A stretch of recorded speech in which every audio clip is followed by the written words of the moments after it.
Good morning, good afternoon, or good evening, everybody, depending what time you're listening to this. My name is Hubert O'Hearn, and you're listening to Thoughts, Comments, Opinions. This interview was recorded on September the 15th, 2015, and today's guest is Steve Toltz, the author of a brilliant, and I mean brilliant, new novel called Quicksand. Toltz is an Australian. His first novel was shortlisted for the 2008 Man Booker Prize. That novel was a fraction of the whole. Quicksand is his follow-up. Truly looking forward to talking to Steve to talk about this incredible literary work. It is also funny, it's provocative, and as I say in my review of it, it will make you look into a mirror, and that may not be a comfortable sight. So, sit back, relax, fire up a podtini, and listen to the words as they fly through the air. We'll be right back. And on the line we have Steve Toltz. How are you, Steve? Good, thank you very much for having me on. Fantastic. As I said in my review of Quicksand, this is an absolutely fantastic book. What I like to do when talking to authors, because although it's not a mystery novel, obviously, but usually there's only so much that a writer would like the audience to know about the book before they actually go out and buy it. How would you like to describe Quicksand to the audience? Oh, wow. That is, you've actually started with the most difficult question because, um, look, my first novel, A Fraction of the Whole, came out in 2008. I probably, publicized it for 3 years. I can't even explain what that's about. This book I've only begun to talk about, and so summing it up is very difficult because you say one thing and you feel like you're leaving out 19 other things. So if I say it's a book about the fear of life, that doesn't sound very enticing. I guess it's one thing to say is it's sort of a story about a Two a friends very say. unlucky character named Aldo Benjamin, who is sort of defined perhaps by the fears of his life. In his case, his fear is that society is a narrow bridge on which on either side lie two other societies, prison and hospital. And his fear is falling into one or the other. And that kind of drives him into a sort of spiral of entrepreneurial ideas, some of which, well, most of which don't work. It's a tricky book to describe because it's Yes. also about friendship, it's about art, it's about love. It's Yeah, in the review, I had the same problem, and I said, okay, you want to know what the book is about, and after I wrote down about a dozen things, I think I said, and much more, you know, yeah. yeah. Um, how long did it take you to write this one? Because I have a feeling it must have taken a wicked long time. Yes, it took 6 years. Yeah. In total. And that a lot of that is really struggling with structure and character and working it out. I mean, I sort of like to think of it like in the same way that I have a university degree and I spent, 3 years at university and got the degree, which is a single piece of paper, your diploma. And I felt like at the end of the first 3 years of writing Quicksand, I also had a single piece of paper, and that was page one, because it just took me a very long time to find the story. I can believe that. You know, there's a line I love to use from Harold Clurman in talking about directing a play. And Clurman said that if on opening night, if a director gets 70% of what he set out to do, he's succeeded.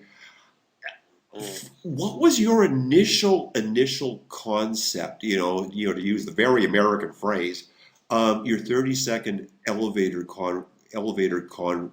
conversation about it. Like if someone asked you on day one, "Oh, you're working on a new novel. What's it about?" What would you have said then?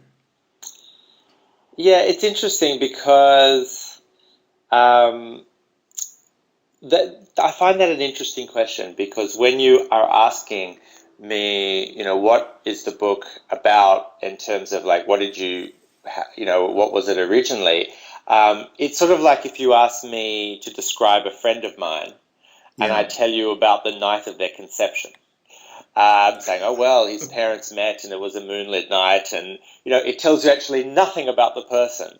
And that is how different the original concept was of that novel. I mean, I guess at first I wanted to do something that was just plainly oppositional to my first book. So I didn't want to have a parent-child relationship. And so I thought friendship might be a good way in. I also knew that I wanted to do something else about fear. My first book was about the fear of death, and I wanted to make this about the fear of life. So I had those kind of things involved. But story-wise, there were very different. There was kind of a 6 month period where the main character was a high court judge. It seems pointless to talk about it now because he hasn't been a high court judge for 5.5 years. Angus Morel, and I'll just briefly lim him for the listening audience and trust I won't give out too much information.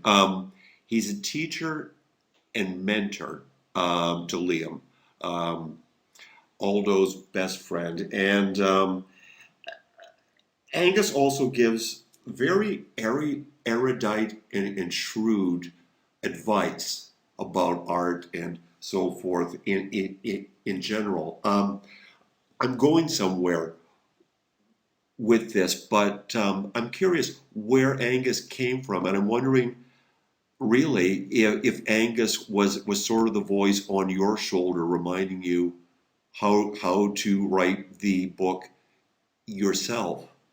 Mm. Yeah, trying to think about when he came into it.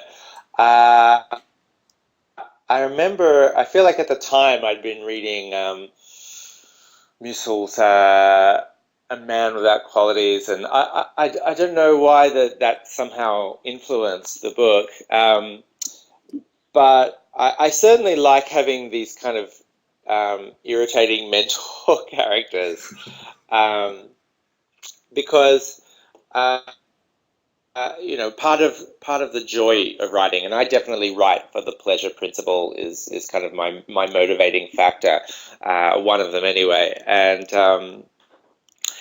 I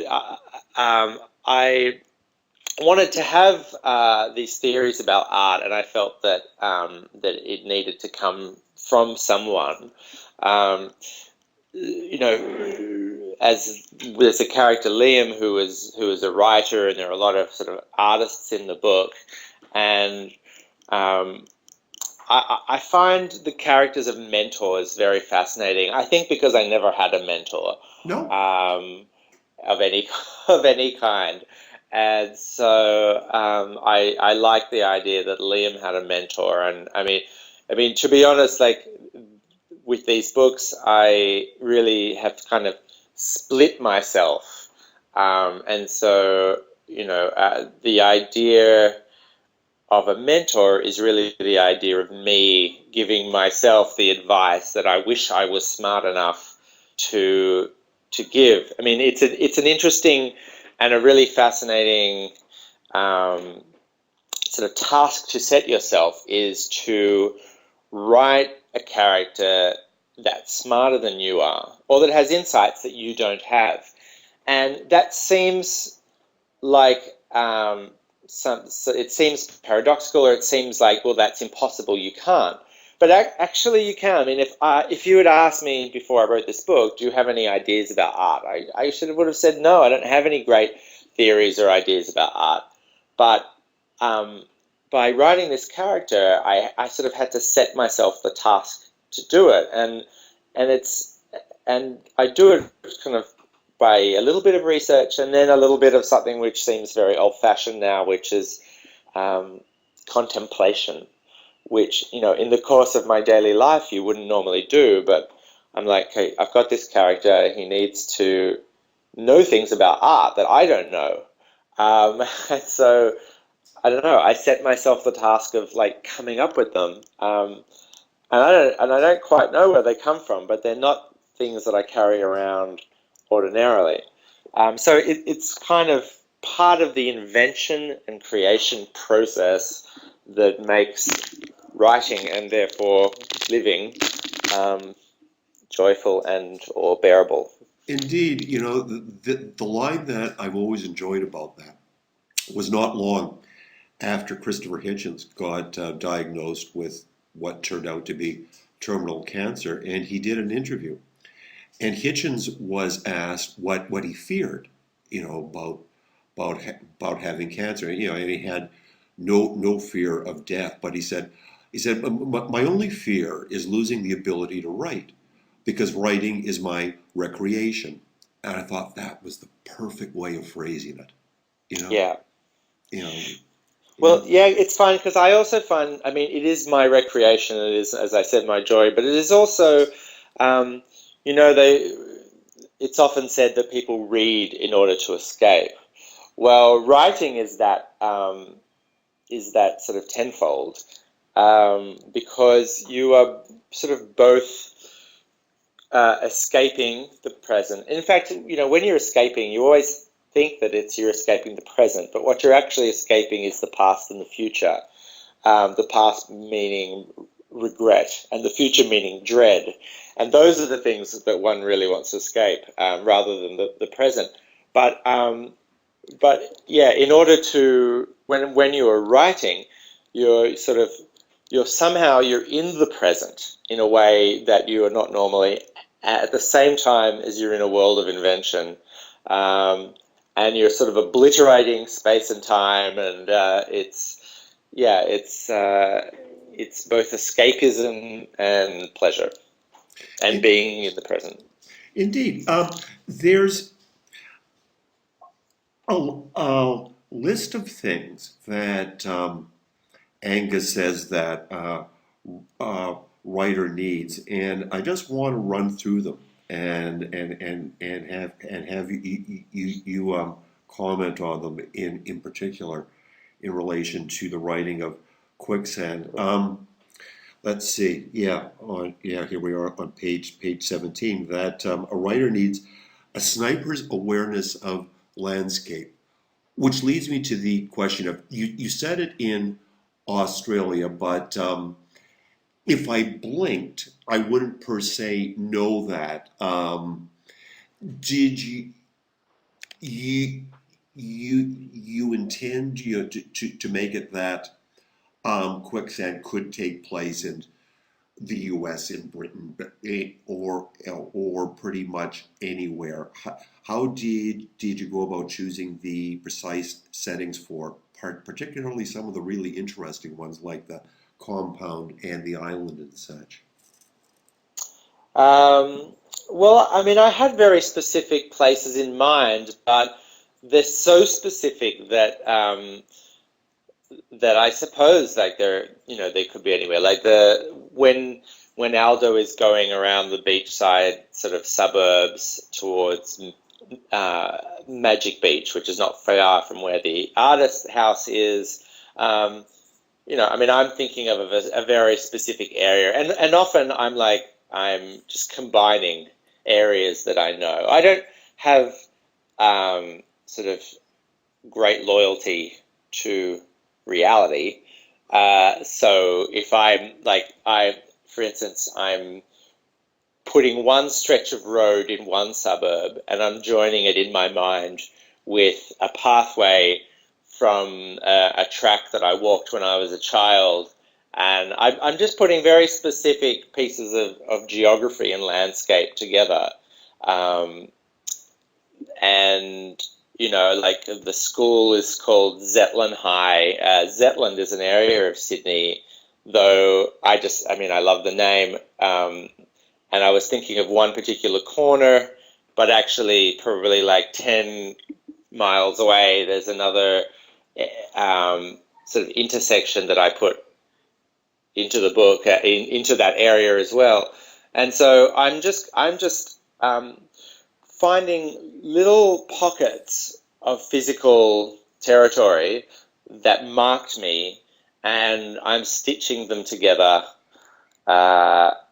like, I don't know, at will. And so that's why it's sort of, it should be both sort of recognizable and not necessarily. The next one that Angus says is a sinister impulse to show reality its own face. Why is it sinister? Well, it is there. I mean, it both is and isn't. I mean, but I feel that there is something gleeful about, holding up a mirror to society, and pointing out sort of the absurdities or the foibles, or the hideous faults that one sees in oneself and the people around them, or just the way society operates. And it's kind of a slightly benevolent but also potentially evil thing to do. And let's see the next one. Well, I'll skip over a bedridden personality type, although I do love it. A consumptive's reading habits. What books really stimulated you to want to become a writer, and which ones sustain you now? Well, I mean, when I was a kid, I think I was a big Roald Dahl fan, and I loved his books as a kid, and I remember that my parents had his sort of short stories and then his kind of semi-adult books, and I just remembered, like, he was the first author that I was aware of being an author. And so I was like, I read Charlie and the Chocolate Factory, or, all of the children's books. And then I would see another book on the bookshelf with his name on it. I'd be like, oh, it's Roald Dahl. And so I read his short stories when I was very young. And, his kind of love of narrative. And I think he was such a great storyteller, that certainly was inspirational for me. And then, gosh, there's just so many, but definitely, as a teenager, and then Dostoevsky was really a huge writer for me, and Henry Miller, Tropic of Cancer, and then sort of a turning point in my 20s was reading Ask the Dust by John Fronte. I think because I'd never seen poetry written as prose before. And I just remember just being quite blown away by the fact that one could do that.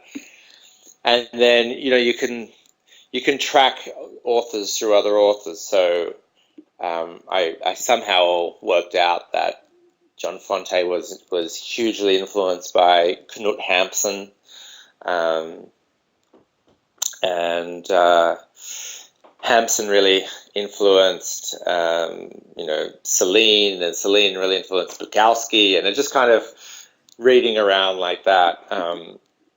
Those were kind of, but then there are a lot of individual books. Winsburg, Ohio by Sherwood Anderson was really important for me,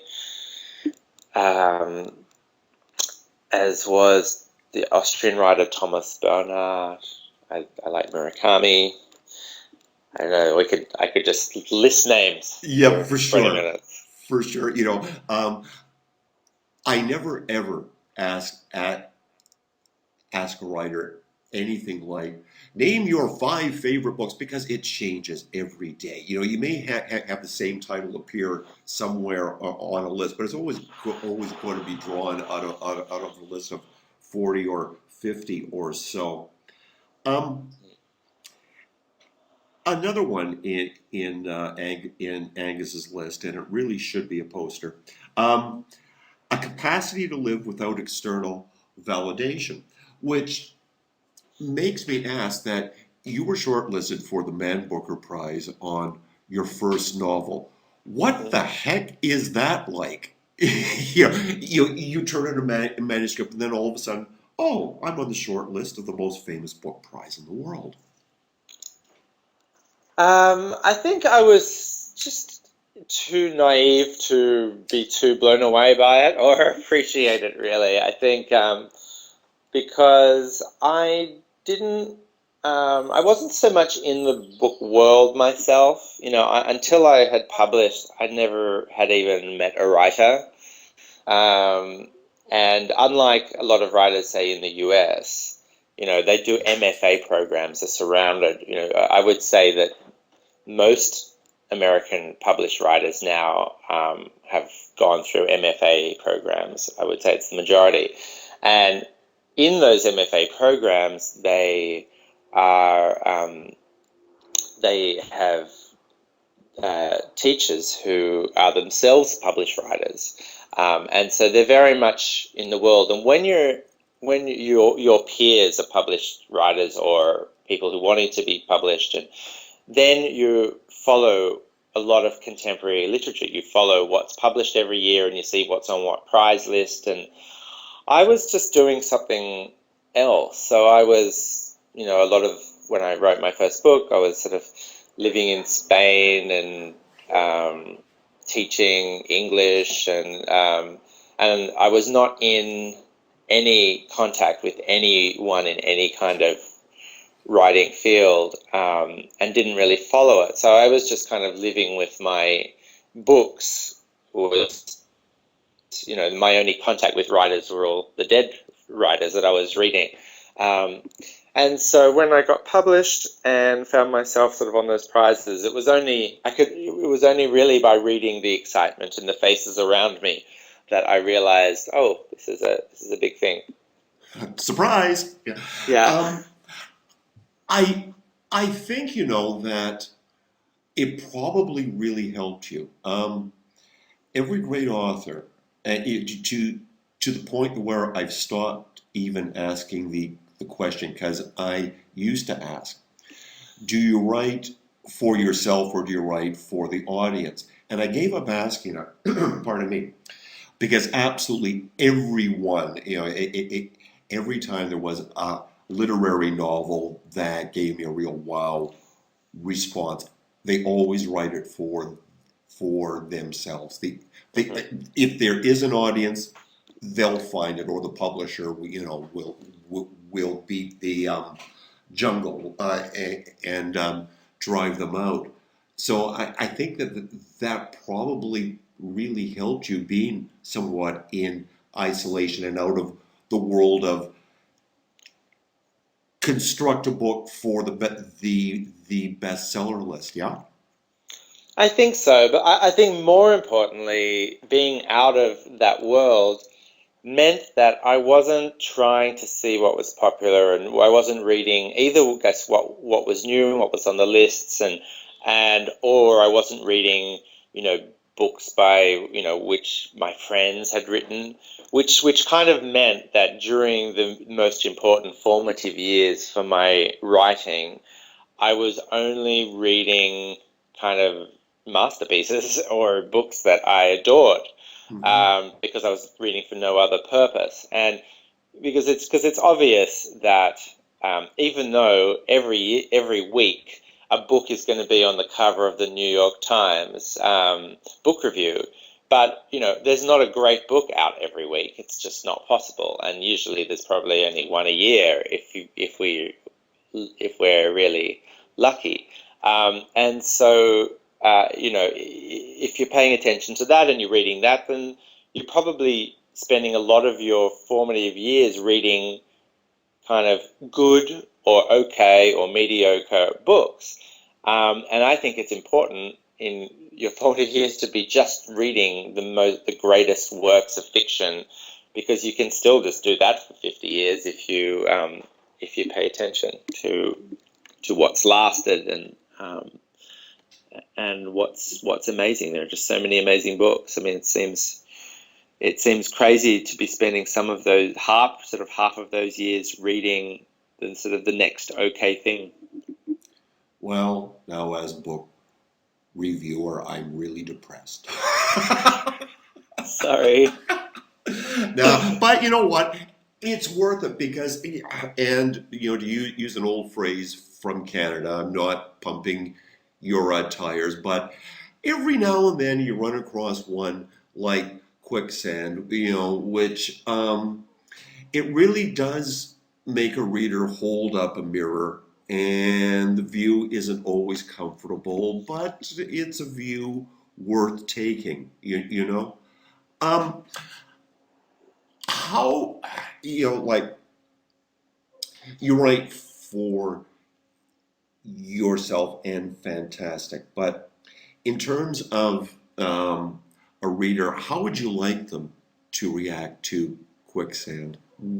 What would you like them to get out of that reading experience? It's a good question. That's what they Well, pay me for. I mean, I guess,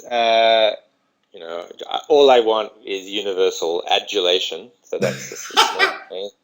That's And be fine. invited to the right sort of cocktail parties. Yeah. Yeah. Okay. So apart from that, that's which take that and that kind of takes place about 1 millisecond after I've written the end. Once I've finished it, then I go, okay, now I want everybody to like this book, because I don't think about it during the process, during the writing. It's I will be honest. My honest answer, the most honest answer, is either I don't care, Mm-hmm. or I don't want to think about it. I really That's don't fine. think about the reader even after. I actually, I'm still, especially because I live alone with the book for so long. It still seems weird to me that people are reading it, like that someone says, "Oh, I've read your book." I sort of think, "Well, how'd you get that? That's how rude." Uh, so it's some kind of weird foreign thing. It seems slightly awkward. I don't really want to think about it. I just want to get on to the next thing. And you know, and if I can't. I don't really mind. I just put it out there, and they can take it or not take it. That's fine. Does it in some way? Because, and I may be in inferring something you don't mean to imply, but does it in some ways almost feel like an invasion of privacy when someone reads the book, and then comes and talks to you about it as I am? Yeah, I mean, not in this particular instance, of course, Sure. Oh, but no, of course not. I guess there's this the sort of Romanian philosopher who wrote in French, Cioran. He has a line where he says, you should always put things in books that you would never dare to say to people in real life. And I sort of I feel that I do that a little bit. Is that the things that are in there? There's definitely sort of a lot of myself in those books, and I guess also writing for me is a little bit, like when you have a conversation, you're having a fight with somebody, and at some point in the fight, you're like, well, look, I don't want to argue with you. I just want to say one thing. And then you say your thing and then you leave the room and slam the door. Well, that's what writing a book is for me. It's like, I'm just saying one thing. Here it is. Read it. And then I want to walk away. I don't kind of want to continue the conversation. I've said my piece. In that way, publicizing and talking about it is a different thing.